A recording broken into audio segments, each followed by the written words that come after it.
Citizen advocacy groups continue to call on Governor Abbott to reduce the prison population as the coronavirus continues to spread behind bars. The main request: release inmates who have already been approved for parole. As of Thursday, the number of prisoners who've tested positive rose to nearly 3,000, and close to 900 staff members in the Texas Department of Criminal Justice have tested positive for COVID-19. Investigator Aaron Cargile has been covering new developments with the prison outbreak and has answers on how the pandemic is affecting parole. Now that widespread testing is underway in Texas prisons, experts and advocacy groups are focusing on another factor that could help stop the spread of the coronavirus: reducing the inmate population. Concerned family members of Texas prisoners rallied outside the governor's mansion over the Memorial Day weekend, calling on Greg Abbott to release inmates who've already been approved for parole. Use the power that you have. Let them out. Why not? Why wait for them to go out in a body bag? That's unnecessary.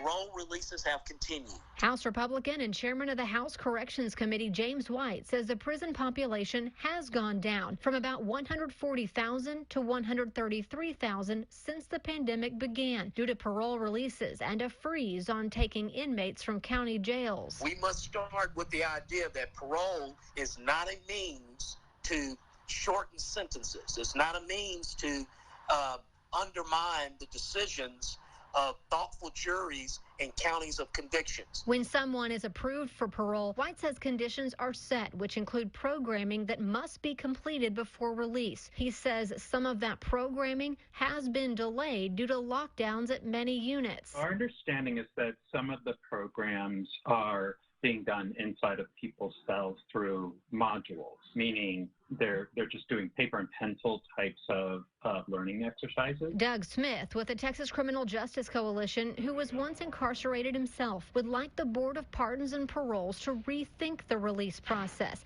For example, placing parole-approved inmates in a recovery home or with peer support outside the prison walls, separate from where COVID-19 cases are still spreading. But White disagrees. And those programs must be completed in the system of incarceration. Then the release will happen as scheduled. The Texas Board of Pardons and Paroles declined our request for an interview, but did tell me COVID-19 has not stopped the parole review process, though everything has moved to virtual meetings.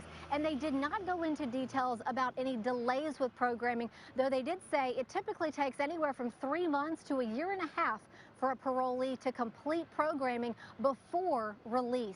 For State of Texas, I'm Aaron Cargile.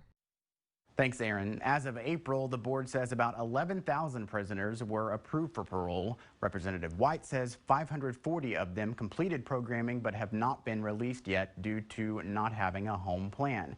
At least 2/3 were convicted of a sexual offense, which makes developing a plan more challenging. Live music nearly silenced by the pandemic. Now some venues look to the government to make sure musicians still have places to play. Texas Democrats turned their convention into a virtual event, but the candidates running for Senate will meet face-to-face in a debate. How the virus has changed that race.